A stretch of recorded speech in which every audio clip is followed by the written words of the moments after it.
নমস্কার। তীর মন্দির সোপান তলে কত প্রাণ হলো বলিদান, লেখা আছে অশ্রু জলে। শত প্রাণের আত্মবলিদানে আমাদের জন্মভূমি ভারত স্বাধীন হয়েছে 1947 সালের 15ই আগস্ট। এবছর আমরা 78তম স্বাধীনতা দিবস পালন করব। এই দিনটি ভারতের ইতিহাসে এক গৌরবময় দিন।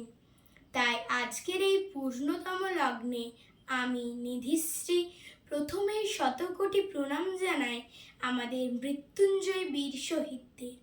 অতঃপর নমস্কার জানাই আমাদের বিদ্যালয়ের মাননীয় অধ্যক্ষা মহাশয়া, সমবেত শিক্ষক শিক্ষিকা, সভাবৃন্দ ও গুণীজনদের।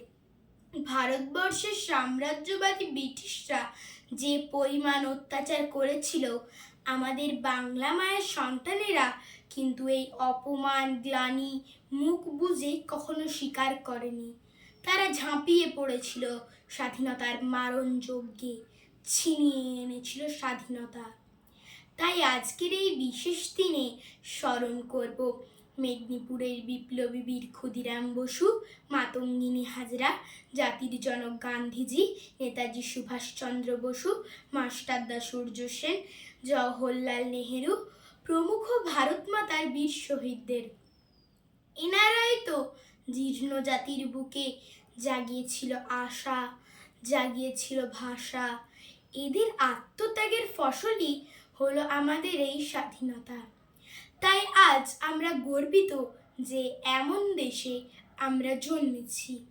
সব শেষে বলি, এই 78তম স্বাধীনতা দিবসে এসে ভারতের দেখা স্বপ্নগুলি বাস্তবায়িত করার ক্ষেত্রে কোনো বাধা আর আমাদের থামাতে পারবে না। আমাদের শক্তি, আমাদের ঐক্যবদ্ধতা। এই সময় হলো মিলিতভাবে স্বপ্ন দেখার, সবাই মিলে সংকল্প নেওয়ার, আর সাথে সাথে বিজয়ের পথে এগিয়ে চলার। তাই বলি, এই দিনটি শুধুমাত্র আমরা পালন কিংবা স্মরণ করে থেমে থাকবো না, বিপ্লবীদের দেখা স্বপ্নগুলি বাস্তবায়ন করব, আর সাথে সাথে ভারতকে গড়ে তুলব জগৎ সভায় শ্রেষ্ঠ হিসাবে। নমস্কার।